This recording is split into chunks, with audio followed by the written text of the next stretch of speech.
رب العالمين اللهم صل وسلم على نبينا محمد وعلى آله وصحبه أجمعين. أعوذ بالله من الشيطان الرجيم. يا أيها الذين آمنوا اتقوا الله حق تقاته ولا تموتن إلا وأنتم مسلمون. اللهم أنت ربي لا إله إلا أنت خلقتني وأنا عبدك وأنا على عهدك ووعدك ما استطعت.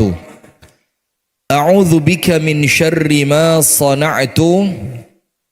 أبوء لك بنعمتك علي وأبوء بذنبي فاغفر لي فإنه لا يغفر الذنوب إلا أنت. اللهم إنا نسألك علما نافعا ورزقا طيبا وعملا متقبلا آمين يا رب العالمين. أما بعد. Hadirin sekalian, ibu-ibu dan bapak-bapak, teman-teman serta adik-adik sekalian, jamaah pengajian rutin kajian Jumat malam KJM Masjid Ar-Rayyan Jombang, yang semoga kita bersama senantiasa dirahmati oleh Allah. Amin ya rabbal alamin. Pemirsa Sayap Dakwah TV dimanapun Anda berada, dan pemirsa yang menyaksikan melalui Jam'iyah Al-Tiktokiyah, yang mudah-mudahan istiqomah walaupun TikTok sekarang gampang pelanggaran, lagi sensitif gara-gara etanol ini ya. Nggak tahu di Jombang ya, banyak motor berebet sama, jangan-jangan motornya yang jelek. Ini kadang-kadang kita ini motornya sing elek nyalahno bertalite ya. Kalau saya sih tetap dukung Bahlil pokoknya. Hadirin sekalian, alhamdulillah kita bersyukur kepada Allah. Di malam hari ini Allah pertemukan kita dalam majelis yang mulia ini dalam rangka menuntut ilmu. Tujuannya apa? Agar kita ini tidak gampang disesatkan oleh bisikan-bisikan setan yang terkutuk. Karena setan itu telah bersumpah di hadapan Allah akan terus ganggu manusia selama ruh mereka itu ada di dalam jasadnya. Akan tetapi kemudian salah satu di antara penawar gangguan setan itu yang majelis semacam ini adalah majelis ilmu yang semacam ini, menjadikan kita ketika mulai lemah kembali semangat, ketika mulai lupa kembali diingatkan.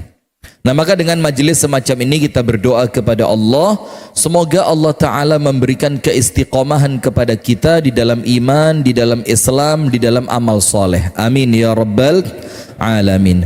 Salawat beriring salam semoga tercurahkan kepada uswah kita, suri tauladan kita dan kekasih kita bersama, Nabi besar, Nabi agung, An-Nabi Muhammad sallallahu alaihi wasallam. Baik, kita langsung masuk ke materi, karena di Ar-Rayyan ini mesti materi tidak selesai waktu habis. Bukan karena Ar-Rayyannya ya, karena saya kakean kembangan ya. Maka kita masuk langsung ke materi. Sudah tobat kok kumat. Dan ini tidak usah kaget, manusiawi banget. Ini apa? Manusiawi. Maka di dalam Al-Quran Allah Ta'ala berfirman, wa khuliqal insanu dha'ifa. Dan manusia itu oleh Allah diciptakan dalam keadaan settingan pabrik penciptaan manusia itu saya dan panjenengan semuanya dha'ifa. Dhaif itu artinya apa? Lemah. Salah satu penafsiran kalimat wa khuliqal insanu dha'ifa, dan manusia itu tercipta dalam keadaan lemah, itu artinya apa? Gampang berbuat dosa. Ketika Allah Ta'ala menciptakan kita dalam keadaan settingan pabrik gampang berdosa, maka tidak usah khawatir. Allah itu maha adil. Contoh, Allah menciptakan manusia butuh pasangan, maka bentuk keadilannya Allah diberi pasangan. Allah ciptakan laki-laki itu tidak cukup dengan satu istri. Allah ciptakan syariat, bolehnya. Coba yang kompak Pak, yang kompak. Saya kepingin ada interaktif di antara kita ya, supaya pengajian ini hidup gitu ya. Jadi Allah itu senantiasa memberikan apa yang diciptakan tentang manusia, solusi dari penciptaan itu. Termasuk ketika memang Allah menciptakan kita dalam keadaan gampang berdosa, maka Allah punya sifat pengampun. Allah punya sifat apa? Pengampun. Itulah artinya keadilan di dalam penciptaan. Maka dengan itu ada satu hadis di mana Allah Ta'ala itu menuliskan tentang Allah itu 4.000 tahun sebelum Allah menciptakan dunia. Apa tulisannya? Wa anal ghaffar, dan aku yaitu Allah adalah zat yang memiliki sifat ghaffar. Kenapa Allah memiliki sifat itu? Ya tentu itu kehendak Allah Subhanahu wa Ta'ala. Tapi kemudian sifat ini akan menjadi kemudahan untuk manusia yang memang tercipta gampang melakukan dosa. Wis, dari rumah sampai Ar-Rayyan ada dosa yang dilakukan? Anda mau ke masjid loh, masa sik dosa ae. Anda mau datang ke majelis ilmu loh, ada dosa? Apa coba? Di jalan ngelihat sepeda motor berebet langsung ngerasani bahlil, dosa. Loh, sepeda motor mogok, ini korban etanol. Itu bisa jadi dosa, itu peluang dosa. Di lampu merah ketemu orang yang sedang ngamen, langsung juruni hati, opong ngamen gini. Ngelihat lagi orang tidak menutup auratnya dengan sempurna, di mobil nyetel gosip artis bercerai, Masya Allah. Coba, jadi artinya memang keadaan seperti itu adalah keadaan lazimnya manusia. Maka jangan sampai dosa itu menjadikan panjenengan berkecil hati, akhirnya tidak mau tobat karena menganggap kok saya ulang terus, kok terkesan saya ini meremehkan dosa, kok terkesan saya ini mempermainkan tobat. Padahal memang Allah Ta'ala di dalam hadisnya Rasulullah Sallallahu Alaihi Wasallam menciptakan Bani Adam itu khata. Kullu Bani Adama khata'un wa khairu al-khatta'in at-tawwabun. Setiap manusia pasti melakukan dosa, dan sebaik-baiknya orang yang berdosa adalah mereka yang mau tobat. Ada satu hadis yang disebutkan oleh Rasulullah Sallallahu Alaihi Wasallam dari sahabat Abu Sa'id Al-Khudri radhiyallahu taala anhu, dan hadis ini merupakan hadis yang sahih. Hadisnya apa? Sahih. Rasulullah Sallallahu Alaihi Wasallam mengatakan, qala iblis. Iblis itu ngomong dia. Apa omongannya? Wa izzatika la abrahu ughwi ibadaka ma damat arwahuhum fi ajsadihim. Jadi iblis itu ketika oleh Allah akan diusir dari surga, dia itu kan bikin beberapa kesepakatan dalam tanda kutip ya. Salah satunya apa? Minta tidak bisa mati sampai kiamat, dan oleh Allah diiyakan. Kemudian setelah permintaan iblis itu oleh Allah diiyakan, iblis menginginkan apa? Iblis mengatakan, wa izzatika, demi kemuliaanmu ya Allah. Ini sumpah. Dia bersumpah langsung di hadapan Allah. La abrahu, tidak akan saya tinggalkan. Ughwi ibadaka, untuk menyesatkan hambamu. Dan sesat itu tarafnya beda-beda, Pak. Ada sesat secara perbuatan, ada sesat secara akidah, ada sesat secara ibadah, ada sesat di dalam muamalah. Macam-macam. Jadi kalimat sesat itu macam-macam. Aku akan terus menyesatkan mereka madamat arwahuhum fi ajsadihim, selama ruh mereka itu masih di badan mereka. Jadi pokok panjenengan napasnya belum habis, itu setan ganggu terus. Itu sumpahnya siapa? Iblis. Apa jawabannya Allah? Allah subhanahu wa ta'ala mengatakan, faqala, maka Allah menjawab sumpah dari iblis itu, wa izzati wa jalali, demi kemuliaanku dan demi keagunganku, kata Allah. Maka sumpah ini yang dipertaruhkan kemuliaan dan keagungannya Allah. Kalau sampai tidak terjadi, keagungan sama kemuliaan Allah itu apa? Hancur, tapi tidak mungkin. Maka Allah menjawab iblis tadi, wa izzati wa jalali, demi kemuliaanku dan demi keagunganku, aku bersumpah demi itu, kata Allah. La azalu aghfiru lahum, aku akan tetap mengampuni mereka, mastaghfaruni, selama mereka mau minta ampun. Coba bayangin, ini hadisnya sahih. Nah sekarang pertanyaan, Ustadz, ini sebelum nanti saya lupa, mumpung iling ya, karena kadang-kadang banyak nyimpen di sini, disimpan diurut nih, cek urutannya terakhir malah kelali. Saya sampaikan sekarang, Ustadz, apa bedanya orang yang niat tobat tapi kemudian tobatnya itu main-main, hanya dipakai untuk tameng ketika dia bermaksiat tobat, maksiat tobat, maksiat tobat. Apa yang menunjukkan mereka itu guyon apa serius? Bedanya di mana? Tobatnya guyon dan orang yang tobatnya serius, perbedaannya di mana? Para ulama menjawab takhtid. At-takhtid, rencana. Yang membedakan antara orang yang tobatnya main-main dan orang yang tobatnya serius itu rencana. Maksudnya apa? Kalau dia merencanakan, aku tak mabuk dhisik, engko lek wis sadar aku tak tobat, itu main-main. Itu disebutkan oleh para ulama at-takhtid. Jadi kalau mereka merencanakan, aku tak judi dhisik, aku tak sabung ayam. Di Jombang tidak ada ya? Kalangan tidak ada? Oh ada. Daerah mana? Bareng-bareng ah? Bareng-bareng dakwah di sana ya.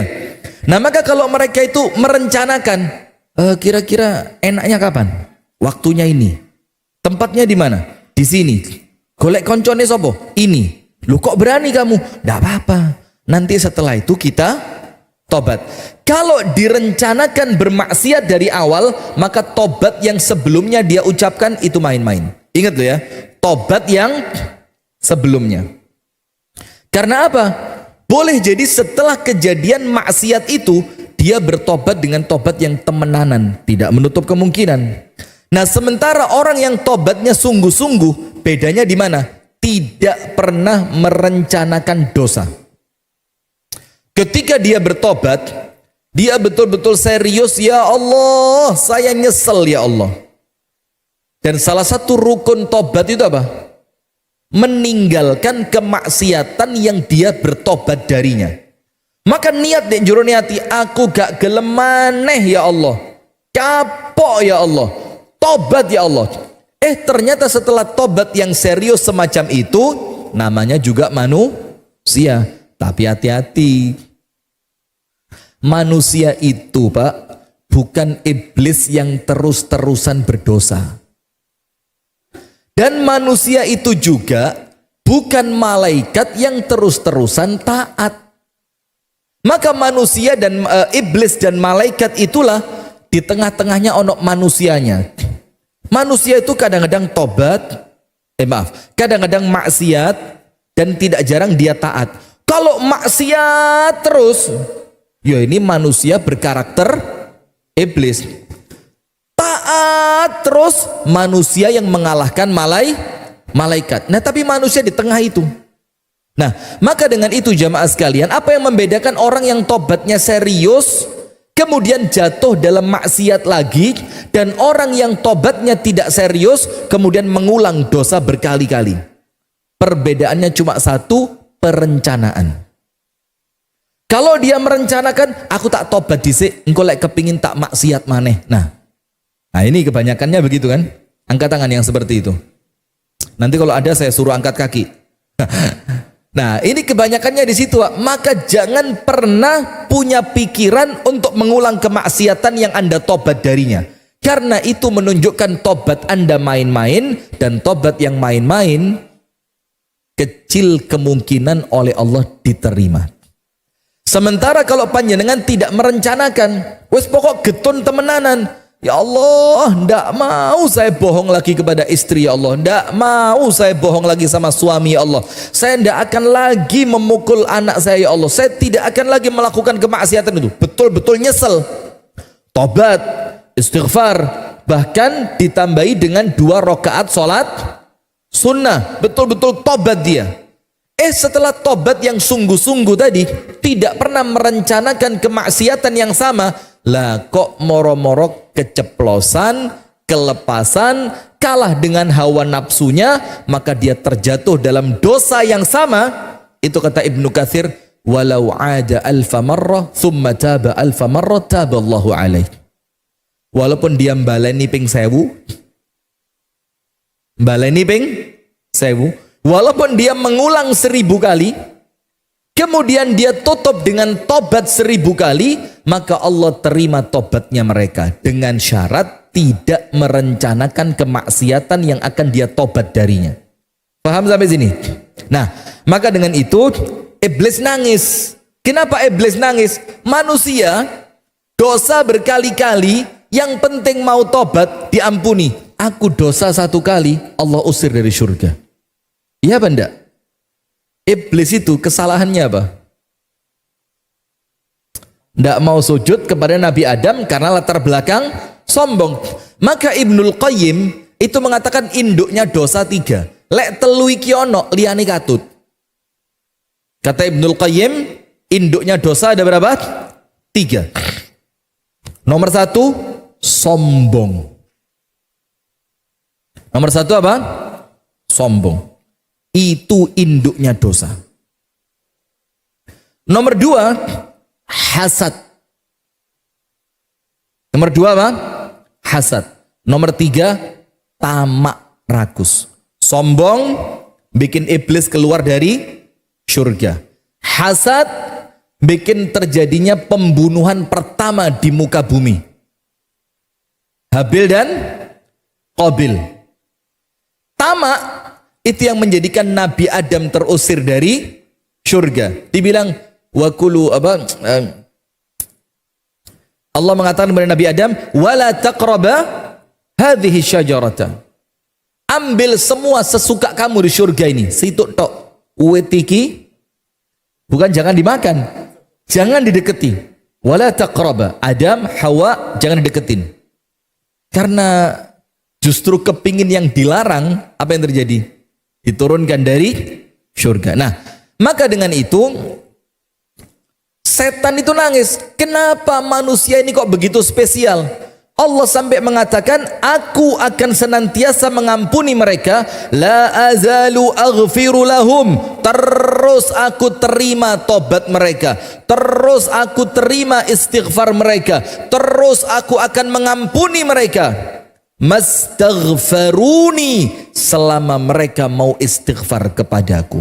Maka dalam riwayat yang lain dikatakan, wallahu la yamallu hatta tamallu. Ada seorang laki-laki dosa datang sama Nabi Muhammad, ya Rasul, kalau saya berdosa saya dapat apa? Dibilang, ditulis 1 titik hitam di dalam hatimu. Kalau saya istighfar dan tobat, dibusek, dihapus. Kalau setelah dihapus saya berdosa lagi, ditulis lagi. Setelah berdosa saya tobat lagi, dihapus lagi. Setelah itu diulang sampai Nabi Muhammad mengatakan apa? Allah tidak bosan menerima tobatmu sampai kamu yang bosan bertobat. Kemudian jamaah sekalian, tobat ini merupakan perintah Allah Subhanahu wa taala. Sehingga mau terulang berapa kali pun dosa, jangan ditinggalkan perintah Allah. Allah nyuruh kita tobat. Nabi Muhammad, tobat dan istighfar sehari berapa kali? Ada satu riwayat 70, ada riwayat yang lain 100, ada riwayat lagi mengatakan lebih dari 100. Itu tobatnya bukan tobat guyon, tobat yang cuma astagfirullah, astagfirullah, astagfirullah, astagfirullah. Ini tobat temenanan, Pak. Temenanan itu apa? Serius, betul-betul memunculkan hati ketika Nabi Muhammad itu bertobat kepada Allah. Astaghfirullah, dieling dosane apa? Wa atubu ilaih, gak tak baleni maneh. Istighfar, diingat dosanya apa? Wa atubu ilaih, dan aku bertobat kepada Allah dari dosa tersebut.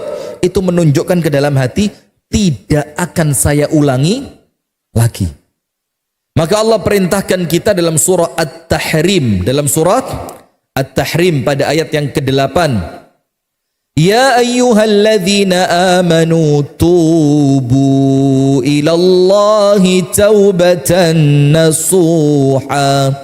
Wahai orang-orang yang beriman, lihat yang diperintah tobat siapa? Orang yang beriman, bukan ahli maksiat. Bukan ahli maksiat. Disebutkan oleh sebagian ulama, kenapa orang sudah beriman kok disuruh tobat? Dijelaskan ucapannya Abdullah ibnu Mas'ud. Abdullah bin Mas'ud bilang apa? Orang beriman itu melihat dosanya dia itu seperti, ibu-ibu sehat bu? Pak jenengan kenapa?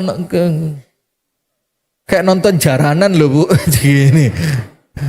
Yang serius, jangan gini bu, nyatet gitu loh. Masya Allah banyak. Saya doakan sehat walafiat, panjang umur semua ya. Amin ya rabbal alamin. Saya lanjutkan. Kenapa yang diperintah tobat bukan ahli maksiat? Dalam ayat ini, At-Tahrim ayat 8. At-Tahrim 8. Kenapa yang disuruh tobat orang-orang yang beriman? Dan iman itu Pak, di atasnya Islam. Ingat khutbah Jumat tadi? Enggak tahu Anda, enggak Jumatan di sini kok. Maka Islam dulu, baru iman. Ini yang diperintah tobat sama seperti orang yang diperintah puasa. Ya ayyuhalladzina amanu kutiba alaikumusiyam. Termasuk tobat, ya ayyuhalladzina amanu tubu. Wahai orang yang beriman, bertaubatlah kalian. Ilallah, kepada Allah. Tobat dengan sifat apa? Taubatan nasuha. Nasuh itu apa? Tobat yang bisa menasehati diri untuk tidak balik lagi. Nasuh. Termasuk nasuh itu sempurna. Maknanya apa?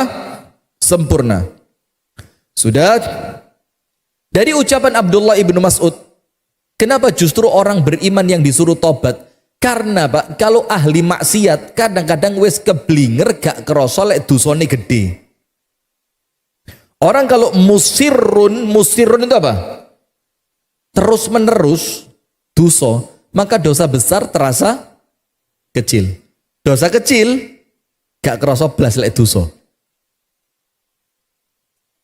Ada ngeludah di jalan raya. Dosa apa enggak? Le jawaban ndak apa, wong iki belajar kok. Dosa apa enggak? Itu dosa kok, bukannya kena orang, tidak pada tempatnya. Zalim.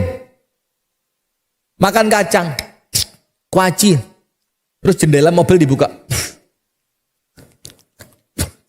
Itu dosa Anda sak dawane embong. Kroso lek dosa. Gak kroso wong biasa kok. Ngerokok, ini teman saya ini. Kena putungi rokok orang nih, meripati sampai abu tak mini. Itu yang ngerokok kroso dosa, blas. Jadi sing ngerokok apa? Salah dhewe ndek mburiku. Lah apa gak ngarepku? Pokok orang itu begitu, Pak. Dosa kecil ndak akan terasa kalau terus-terusan. Dosa besar kalau diteruskan terasa apa? Kecil. Maka yang disuruh tobat orang yang masih punya iman, yang merasa bahwa dosa itu membinasakan. Dan ahli maksiat tidak akan ngerti itu. Sudah, maka Abdullah bin Mas'ud mengatakan orang beriman itu Pak, melihat dosanya seperti gunung besar di atas kepalanya yang akan segera runtuh ke atasnya. Itu orang beriman. Jadi senantiasa merasa khawatir dosa itu akan menghancurkannya. Itu orang beriman. Sementara orang-orang fajir itu apa? Pelaku kemaksiatan, melihat dosa mereka seperti laler mencelok nang ril. Dari mana ril? Laler mencelok ke hidung sini, tek, fa'azalaha, terus digusak, shoot, kemudian lalatnya pergi dan dia lupa. Itu ahli maksiat seperti itu. Jadi ngelakoni dosa itu seperti kencelokan laler. Terus lalernya digusak, lalernya pergi, dia apa? Lupa. Nah, maka dalam ayat ini justru yang disuruh tobat itu orang yang beriman. Ya ayyuhalladzina amanu tubu ilallahi taubatan nasuha. Apa yang akan Anda dapatkan? Asa rabbukum ayyukaffira ankum sayyiatikum. Dosa kita sama Allah diampuni. Wa yudkhilakum jannatin tajri min tahtihal anhar. Kemudian Allah akan masukkan kalian ke dalam surga. Kemudian berikutnya kita perlu perhatikan di sini. Ada beberapa poin tentang sudah tobat lah kok kumat. Panjenengan buka yang pertama surah Al-A'raf ayat 201. Surah Al-A'raf ayat 201. Di sini dua, Pak. Saya harapkan dua. Nomor satu, panjenengan tidak meremehkan dosa dan mempermainkan tobat. Saya dan panjenengan tidak meremehkan dosa dan mempermainkan tobat. Yang kedua, kalaupun ternyata dosa itu terulang, panjenengan tidak putus asa untuk tetap bertaubat. Jadi arahnya dua itu. Nomor satu, lewes tobat, yo hati-hati. Jangan meremehkan dosa sampai terkesan tobat itu hanya bahan apa? Permainan. Jangan. Nomor dua, kalaupun memang terulang karena sifat manusiawi yang kalah dengan hawa nafsu, panjenengan tidak merasa putus asa untuk tetap bertobat. Surat Al-A'raf ayat 201. Nanti kita baca tafsir Al-Imam Ibnu Katsir. Allah Ta'ala berfirman, innalladzina taqaw, orang-orang yang bertakwa. Takwa itu apa? Ibadah api, maksiatnya ditinggal. Itu orang bertakwa. Menjalankan perintah dan menjauhi larangan. Al-A'raf berapa? 201. Idza massahum ta'ifum minasyaiton, kalaulah mereka langsung digoda setan, dibisiki oleh setan, diawe-awe oleh setan, sing senam pupune seksi, legginge ketat, rinio deloken dilu ae rapopo. Kan pandangan pertama gak dosa. Gak dosa iku lek gak sejo. Lek pandangan pertama di planning,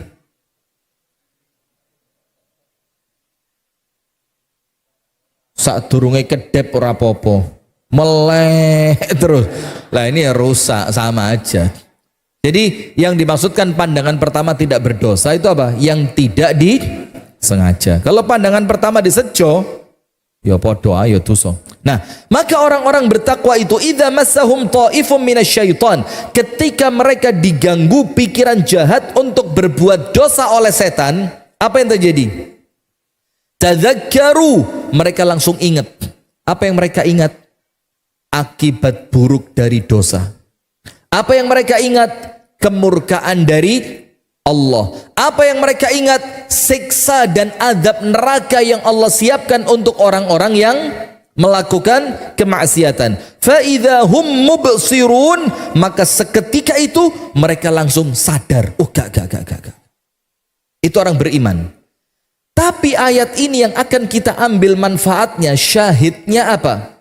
Bahwasannya jangan dikira kalau sudah ngedu 5 waktu nang masjid, getu istiqomah ngaji 1 hari 1 juz, getu istiqomah poso Senin, Kemis, jangan Anda kira orang itu tidak diganggu setan. Karena apa? Al-A'raf 201 mengatakan orang yang bertakwa pun akan tetap mendapatkan bisikan-bisikan buruk dari setan untuk mereka melakukan apa? Kemaksiatan. Nah sekarang kita masuk, Anda buka surah Ali Imran 135 136. Surah apa?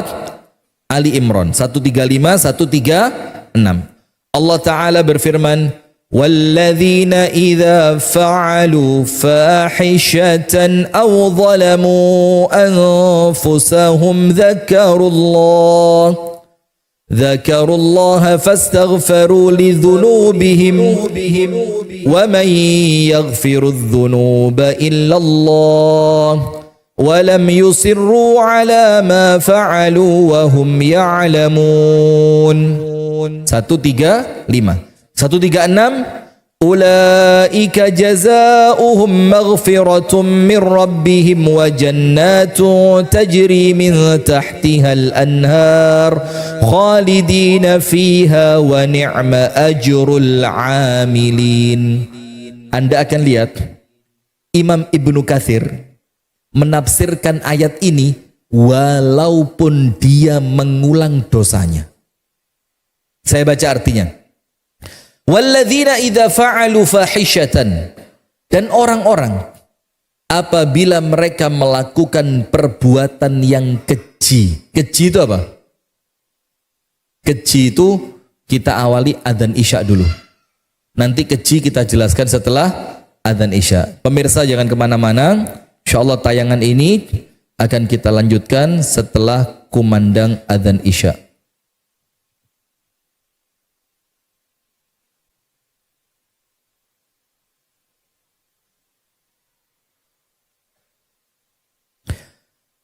Bismillah, alhamdulillah, assalatu wassalamu ala rasulillah wa ala alihi wa sahbihi wa man walah wa la hawla wa la quwata illa billah wa ba'du. Kita lanjutkan Ali Imran 135-136. Walladzina idza fa'alu fahishatan, yaitu mereka manusia ini yang apabila mereka melakukan fahisyah. Fahisyah itu apa? Zina lan sak pituruti, itu namanya apa? Fahisyah. Wala taqrabuz zina innahu kana fahisha. Jangan mendekati zina, karena zina itu apa? Fahisha, perbuatan yang keji. Dan sak piturute, piturute itu apa? Yo, yang berkaitan dengan itu, minuman, pornografi, erotisme, itu semuanya masuk dalam makna fahisha. Yaitu mereka manusia apabila mereka melakukan perbuatan fahisha yang keji, au dzalamu anfusahum, atau mereka melakukan kezaliman terhadap diri mereka sendiri. Kezaliman terhadap diri mereka sendiri itu artinya apa? Dosa secara umum. Dosa secara umum. Apa yang mereka lakukan? Dzakarullah, langsung mereka ingat kepada Allah. Ingat kepada Allah jamaah. Nomor 1, ingat ya Allah, Allah itu maha melihat. Nabbi ibadi anni anal ghafurur rahim wa anna adzabi huwal adzabul alim. Beritahukan kepada hambaku, aku ini pengampun penyayang. Tapi beritahukan juga bahwasannya azabku adalah azab yang sangat pedih, menyakitkan. Nah maka langsung ingat. Tapi dia ingat juga bahwa Allah itu pengampun. Jadi setelah dia berdosa, bermaksiat, melakukan perbuatan yang keji, dia melakukan kezaliman, langsung iling. Apa yang terjadi? Fastaghfaru lidzunubihim. Kalimatnya fa. Fa itu artinya gak ngenteni meneh, gak ngenteni telung dino, gak ngenteni saulan. Fa, langsung mereka beristighfar atas dosa mereka. Lalu Allah tanya, wa may yaghfirudz dzunuba illallah. Dia ngerti karena tidak ada yang mampu mengampuni dosa kecuali Allah. Jadi setelah dia ingat, dia istighfar, oleh Allah disambut. Apa sambutannya? Memang betul. Tidak ada yang mampu mengampuni dosa kecuali aku, yaitu Allah. Kemudian walam yusirru ala ma fa'alu, dan dia tidak melakukan isror. Walam yusirru, dan dia tidak terus menerus melakukan dosa itu. Artinya terus menerus berdosa tanpa tobat. Berdosa tanpa tobat. Wahum ya'lamun, dalam keadaan mereka ngerti, sadar dan tahu. Kemudian ulaika jazaohum maghfiratum min rabbihim wa jannatun tajri min tahtihal anhar. Maka mereka yang seperti itu melakukan dosa, keji, zalim, eling sama Allah, langsung istighfar dan tobat, dan tidak terus-terusan melakukannya, Allah siapkan ampunan untuk mereka, dan Allah siapkan surga yang mengalir di bawahnya sungai-sungai, mereka kekal di dalamnya, dan itulah sebaik-baik pahala bagi orang yang beramal. Kata Imam Ibnu Katsir, Ali Imran ini 135-136, mereka tidak melanjutkan perbuatan kejinya itu dalam keadaan mereka mengetahui. Maksudnya apa? Kalau dilanjutkan berarti mereka tidak tahu. Sekarang Anda buka biar melengkapi Ali Imran 135-136. Anda buka dalam Al-Quran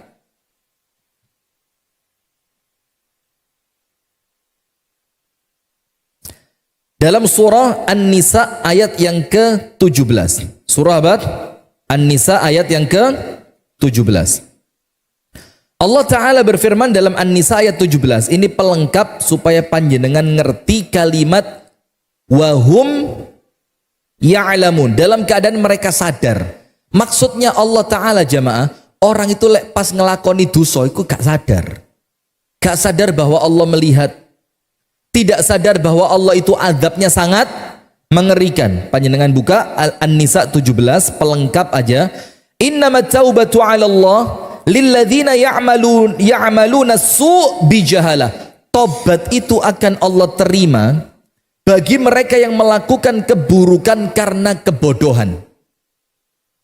Jadi tobat itu diterima kalau orang itu melakukan kebodohan, melakukan dosa karena apa? Kebodohan. Dan kebodohan itu dikatakan oleh para ulama, yo kemaksiatan itu. Berarti orang yang maksiat itu sedang melakukan kebodohan. Berarti kalau mereka gelem tobat, diterima sama Allah. Maka jangan tertipu. Kalau Anda mau tobat sama Allah diterima.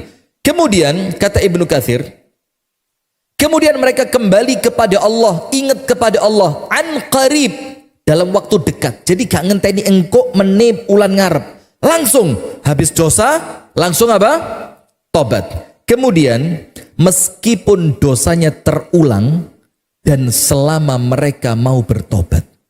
Anda buka tafsir Ibnu Katsir Ali Imran 135-136. Apa kata Ibnu Katsir?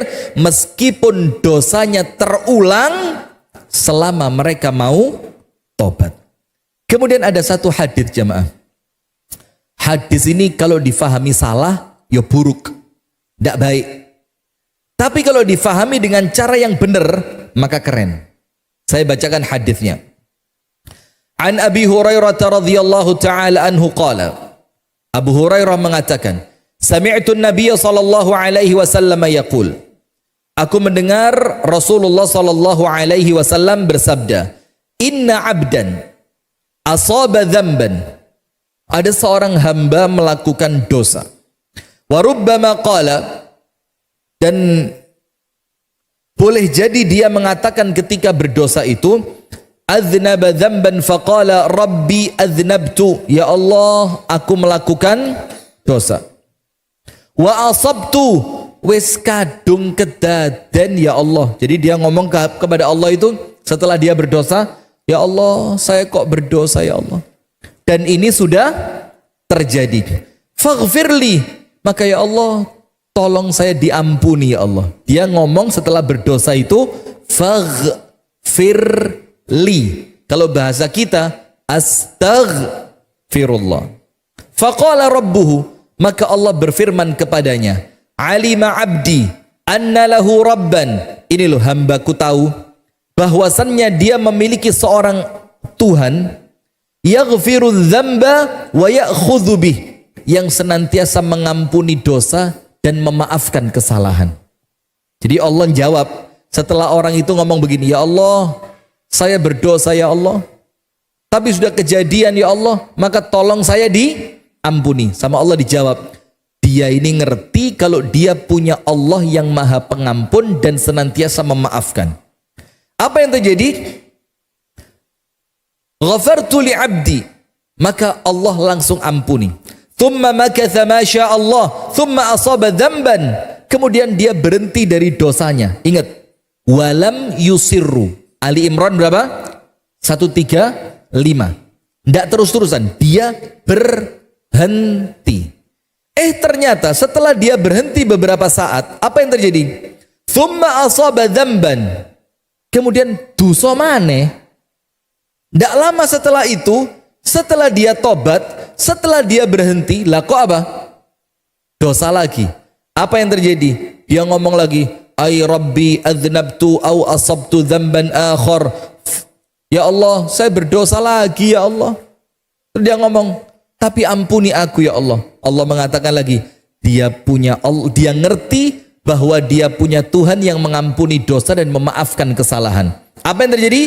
Faghafartu lahu, aku ampuni dia. Kemudian makatha ma sya Allah, berhenti lagi dia. Ternyata tidak lama setelah itu dosa maneh. Setelah dia berdosa lagi, ngomong lagi, ay rabbi asabtu dzamban, ya Allah, aku berdosa lagi ya Allah. Faghfirli, ampuni untukku ya Allah. Allah bilang apa? Dia tahu bahwa dia punya Tuhan yang mengampuni dosa dan memaafkan kesalahan. Kemudian Allah mengatakan, falyaf'al ma sya faqad ghafartu lahu. Wes, setelah ini lakonono sak senengmu, selama kamu mau istighfar dan tobat, saya ampuni, kata Allah. Bayangin. Jadi kalimat tobat lah kok baleni. Apa kata Imam Nawawi menafsirkan hadis ini? Imam Nawawi mengatakan, maka setiap orang yang telah melakukan dosa, kemudian dia bertobat dari dosanya tersebut, kata Imam Nawawi, walau ada mi'ata marrat, walaupun dia mengulangnya 100 kali, au alfa marrah, atau 1000 kali, au zada alaih, atau lebih dari 1000 kali. Jadi kalau ada orang berdosa kemudian tobat, kata Imam Nawawi, lah kok dibaleni ping 100 tapi tobat?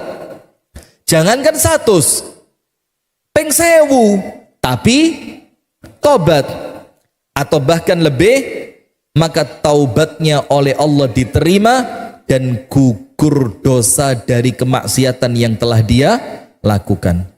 Kemudian maka Imam Nawawi mengatakan, kalau dia bertobat dari semua dosa, semua dipikir sing macam-macam diiling kabeh, terus tobat 1 kali untuk semua dosa itu, apa kata Imam Nawawi? Maka taubatnya sah dan gugur semua dosanya. Nah sekarang tapi jamaah hati-hati. Ada 4 cara yang disampaikan oleh para ulama supaya tobat itu gak gampang kumat. Jadi pikirannya jangan cuma yang penting tobat diampuni. Iya, memang diampuni. Tapi kalau meremehkan, tidak diampuni. Tapi kalau niatannya main-main, tidak diampuni. Dan siapa yang jamin kalau kita masih punya kesempatan untuk tobat? Na'udzubillah ya, semoga Allah mengampuni kita semua ya, amin. Berapa banyak orang itu yang meninggal pas maksiat? Kalau di tempat kita ini yang umum apa? Oplosan itu. Coba Anda bayangin, dia menghadap Allah, di kerongkongannya itu masih ada bau miras. Na'udzubillah min dzalik. Ada orang yang ketemu dengan Allah, di darahnya masih mengalir narkoba. Ada orang yang ketemu sama Allah, di dalam perutnya masih ada sisa makanan dari harta haram. Dan dia berjumpa dengan Allah dalam keadaan itu. Maka kata para ulama ada 4 tips. Agar orang itu setelah dia bertobat, dia tidak lagi bermaksiat. Yang 2 amalan, yang 2 sikap. Amalan, perbanyak sholat dan puasa. Kalau amalannya apa? Perbanyak sholat dan puasa. Maka orang itu kalau selesai tobat harus memperbanyak sholat. Kenapa? Inna sholata tanha anil fakhsyai wal munkar. Karena sholat itu menjadikan kita terselamatkan dari perbuatan keji dan kemungkaran. Kepingin maksiat, cepat wudhu sholat. Kepikiran maksiat, wudhu sholat. Kepikiran maksiat, wudhu sholat, wudhu sholat, wudhu sholat. Di waktu yang memang tidak terlarang sholat. Kalau waktunya pas waktu yang terlarang sholat, sholat sunnah ba'dal wudhu boleh apa enggak? Boleh. Tahiyatul masjid boleh apa enggak? Boleh. Maka cari cara biar Anda bisa sholat. Insya Allah sholat itu akan menyelamatkan kita dari perbuatan keji dan munkar. Nomor 2, puasa. Rasulullah mengatakan tentang puasa itu apa? Fa innahu lahu wija. Puasa itu tameng dari perzinaan dan kemaksiatan. Ada kisah seorang tabi'in yang tobat. Maka kemudian dia cari cara, ya apa cek tobatku iki gak kumat maneh maksiate. Dinasehati sama seorang ulama, disuruh apa? Puasa Daud. Ketika dia puasa Daud, sahur, terus menjelang zuhur, kepingin maksiat, kepikiran, waduh lah aku poso mosok maksiat, terhalangi. Kemudian dia kepingin melakukan kemaksiatan lagi yang lain, kepikiran, loh aku poso. Sampai pada akhirnya dia terbiasa dengan puasa dan kebaikan itu, tidak pernah mengulang kemaksiatannya lagi. Maka puasa itu kata Rasulullah apa? Wija. Wija itu apa? Tameng. Tameng dari apa? Kemaksiatan. Kemudian yang 2 sikap. Sikap yang pertama, daiman dzikru al-maut. Ilingo mati gak tahu mandek. Karena kalau pas Anda mau maksiat, maksiat mumpung ndak ada orang. Loh, ndak ada orang itu bukan berarti ndak ada malaikat maut. Bisa jadi pas Anda sedang maksiat, kematian itu datang. Dan na'udzubillah, semoga Allah Ta'ala menyelamatkan kita semua dari kematian yang su'ul khotimah. Amin ya rabbal alamin. Yang keempat, suhbah as-salihah. Berteman dengan orang soleh. Berteman dengan orang baik. Nah, berteman dengan orang baik itu akan memalingkan keinginan bermaksiat. Maka orang yang senantiasa kumat setelah tobat itu tidak boleh sendirian. Tidak boleh sendirian. Dia harus senantiasa menyibukkan diri, senantiasa kumpul mbek wong-wong sing apik. Datang ke pengajian, kumpul di masjid, ikut orang-orang soleh ketika mau safar kemana. Cari kesibukan bersama orang-orang yang baik. Karena kumpulan dengan orang soleh itu senantiasa menjadi pagar untuk setan ganggu panjenengan. Ketika setan mau ganggu, kepikiran, kepingin rek. Tapi mikir apa? Lah aku mbek wong iki mosok maksiat. Engko konangan, engko diseneni, engko diguyu, engko dilok-ilok. Dilok nih segala macam. Akhirnya itu tameng. Nah, maka dengan 4 hal ini, insya Allah menjadikan orang yang telah tobat akan senantiasa terjaga untuk tidak mengulang maksiat. Nomor 1, perbanyak sholat. Yang paling penting fardu. Fardu itu wes ojo ditinggal paten, tidak boleh. Yang kedua, rawatib. Rawatib itu luar biasa pentingnya. Kemudian kalau mau meningkat lagi tahajud, kalau mau meningkat lagi duha. 4 ini. Fardu, Rawatib itu yang mengiringi fardu, qobliyah dan ba'diyah, tahajud, duha. Wis iki insyaallah paten.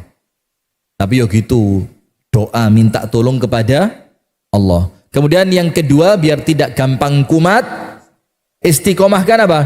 Puasa. Karena Rasul mengatakan puasa itu tameng. Jadi lek panjenengan poso, panjenengan mesti wedi. Ojo rek, mosok poso rasan-rasan. Cok, mosok poso ndelok ibu-ibu senam. Nah, akhirnya apa? Terhalang. Jadi puasa itu rem. Yang dua terakhir, sikap. Senantiasa ingat mati. Berapa banyak orang yang meninggal ketika sedang maksiat. Na'udzubillah min dzalik. Dan yang terakhir, ojo sampai dewean, senantiasalah berteman dengan orang-orang yang baik. Barakallahu fikum. Itu jamaah sekalian yang dapat kami sampaikan di malam hari ini. Semoga pengajian ini menjadikan kita apa? Senantiasa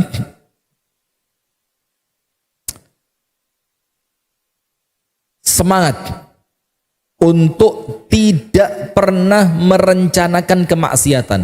Intinya maksiat ojo sampai di planning. Kok yo minggu pas bojoku ra enek susulan rene. Waduh, itu masya Allah medeni. Jangan punya planning untuk maksiat. Karena apa? Ciri tobat yang serius sama tobat yang tidak serius itu setelah tobat masih punya planning untuk maksiat. Dan yang kedua, kalaupun ternyata penuh dengan kemaksiatan, jangan sampai mau ditipu setan, senantiasalah tetap yakin tobat Anda oleh Allah diterima. Begitu jamaah sekalian. Semoga ada manfaatnya. Kami tutup dari kami dengan doa kafaratul majlis. Subhanakallahumma wa bihamdika asyhadu an la ilaha illa anta astaghfiruka wa atubu ilaik. Kurang lebihnya mohon maaf. Assalamualaikum warahmatullahi wabarakatuh.